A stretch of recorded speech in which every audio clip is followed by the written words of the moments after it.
Alors, dans cette vidéo, nous allons parler de burn-out et juste avant le burn-out, de surmenage. Cette vidéo peut aussi bien concerner les personnes qui se sentent donc en surmenage, qui ne savent pas comment elles peuvent en sortir et jusqu'où elles peuvent aller avant d'arriver vers le burn-out. Elles peuvent aussi aider les personnes qui sont déjà en burn-out comprendre comment ça se passe chez elles, pourquoi elles ne récupèrent pas aussi vite qu'elles le souhaiteraient finalement.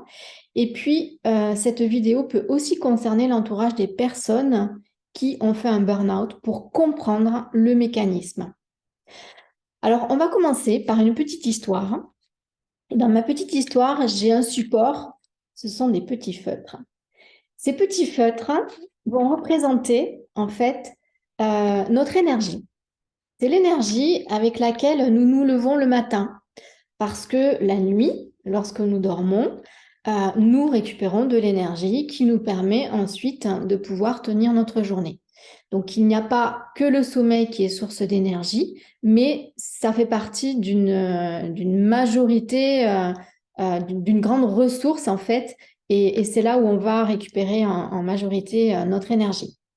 Alors le matin, normalement, lorsqu'on a passé une bonne nuit de sommeil, on va, voilà, récupérer un bon petit paquet d'énergie et donc normalement, on se sent d'attaque pour affronter notre journée avec tout ce qui va justement nous coûter de l'énergie.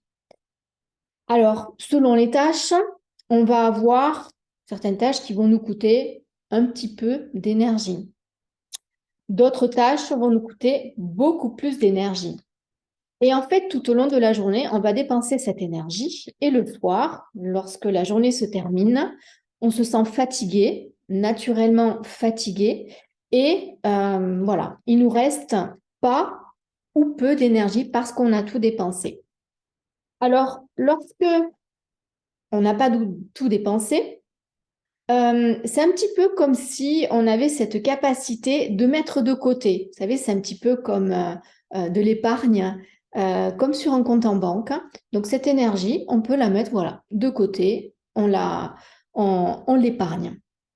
Et puis, il y a des jours où, au contraire, on dépense toute l'énergie parce que là, pour le coup, la journée a été compliquée, coûteuse.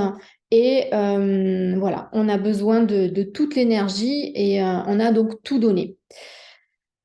En fin de semaine, euh, on a normalement voilà, des week-ends qui nous permettent de nous ressourcer ou des moments qui nous permettent de nous ressourcer. Et donc, on va pouvoir peut-être mettre de l'énergie de côté davantage et également pour les vacances. C'est là où on se ressource et on sent que voilà, là, on repart avec une nouvelle dynamique.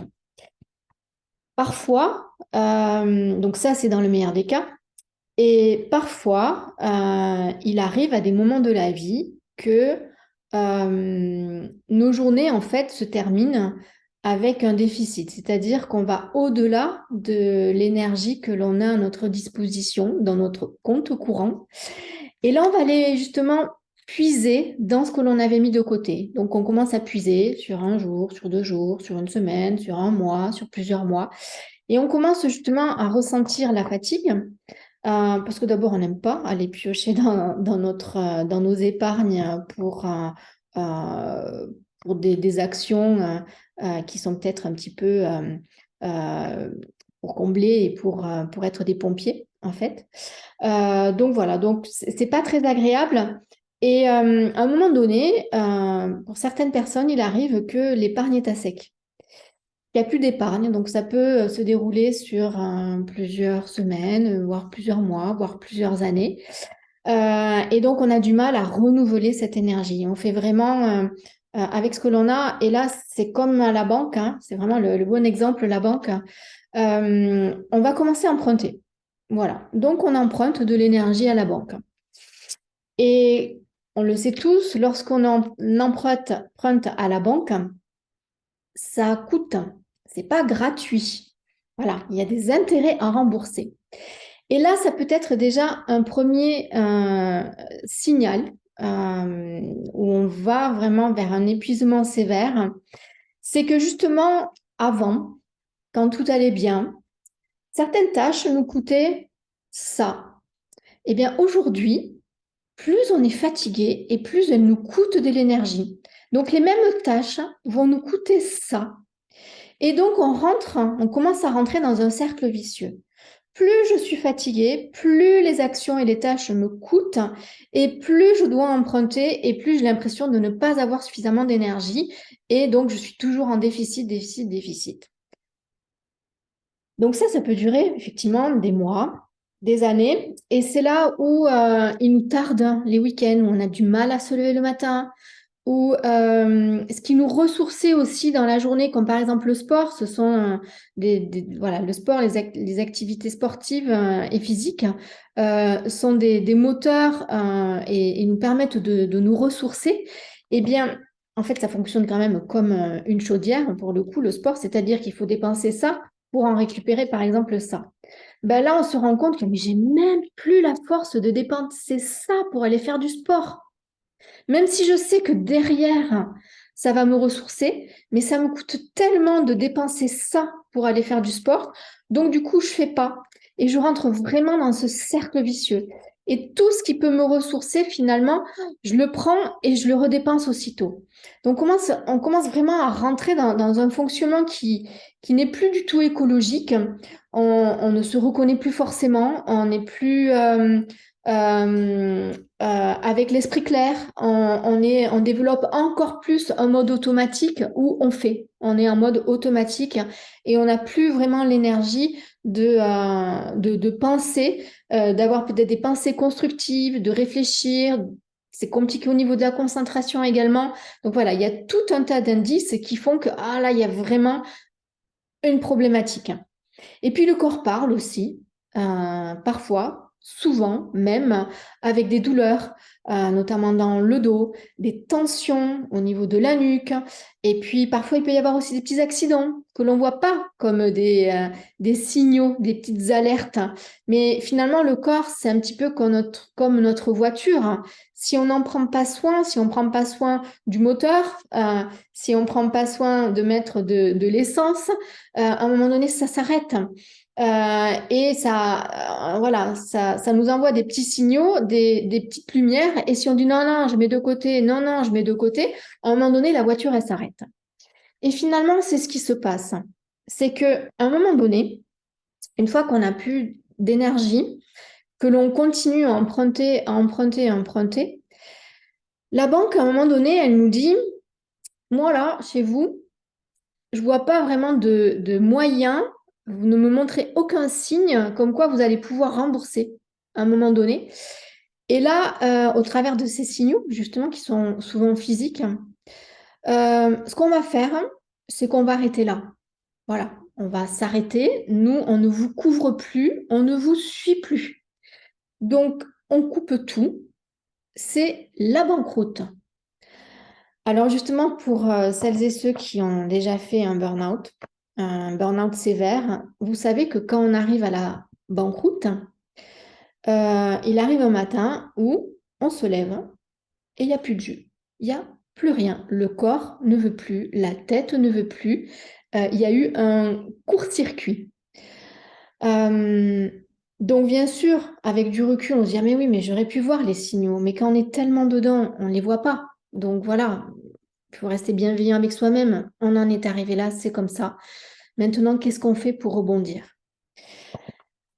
Une fois que l'on a fait un burn-out, une fois que la banque a dit stop, terminé les ressources et le crédit, le matin quand on se lève, déjà, lorsqu'on a ça, ben, on va commencer par rembourser avant de démarrer sa journée. On commence par rembourser la banque.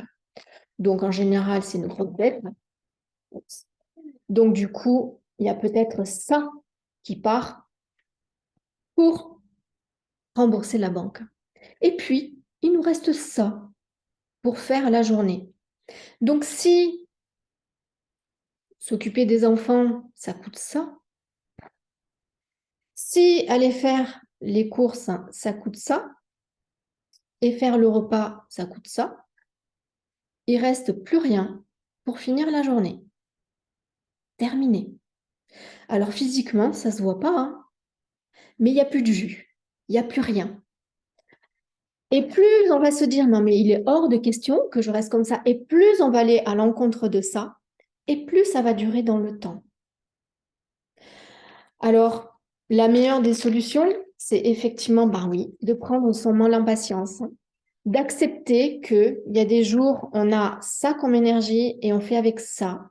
Il y a des jours, on va en avoir un petit peu plus et on fait juste avec ça. Ce qu'il faut comprendre, c'est que lorsque on a fait un burn-out, un burn-out sévère, en général, la banque ne nous fera plus jamais, jamais, jamais confiance. Donc, lorsque l'on a ça, on dépense ça. Si on a la chance, une fois qu'on a remboursé notre dette, de pouvoir recommencer à mettre de côté, eh bien, on fera juste avec notre épargne. Mais pas plus. C'est tout.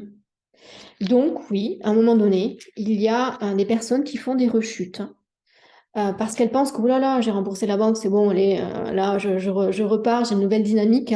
C'est possible de se remettre à flot, mais voilà, la banque vous a mis sous surveillance et sous haute surveillance.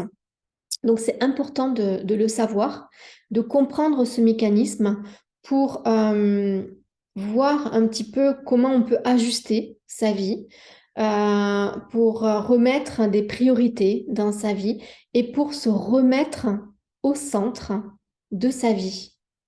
Voilà, la priorité, c'est soi, parce que lorsque ça s'arrête, on aura beau être on aura beau être les sauveurs dans le passé de nombreuses personnes, on aura beau s'être occupé de plein de monde, d'avoir dit oui, de ne pas savoir su dire non, par exemple, et d'avoir cultivé le culte de la perfection, et encore j'en passe, hein, et c'est avec beaucoup de bienveillance que je dis ça, parce que je sais de quoi je parle. Mais à un moment donné, la priorité, c'est soi. Si je ne prends pas soin de moi, je ne pourrai pas être en capacité de prendre soin des autres. Donc voilà pour cette explication du burn-out. Donc vous comprendrez bien justement pour toutes les personnes qui ne comprennent pas pourquoi leur conjoint ou des membres de leur famille ou leurs amis ne se sentent pas bien, alors que oui, ça fait plusieurs semaines, plusieurs mois qu'elles ont fait leur burn-out. Et alors? Ben non, pas et alors. C'est que c'est encore difficile et que ça peut prendre des semaines, des mois et pour certaines même des années, des années. Donc, moi, je vous invite à la plus grande bienveillance pour toutes ces personnes qui sont dans cette situation. Je vous invite à la plus grande bienveillance pour vous-même qui avez peut-être vécu ça. Et je vous invite à la plus grande bienveillance pour toutes les personnes qui se sentent en surmenage. Prenez bien soin de vous. Je vous assure qu'il vaut mieux être dans la prévention et prendre soin de soi avant plutôt que d'arriver au burn-out.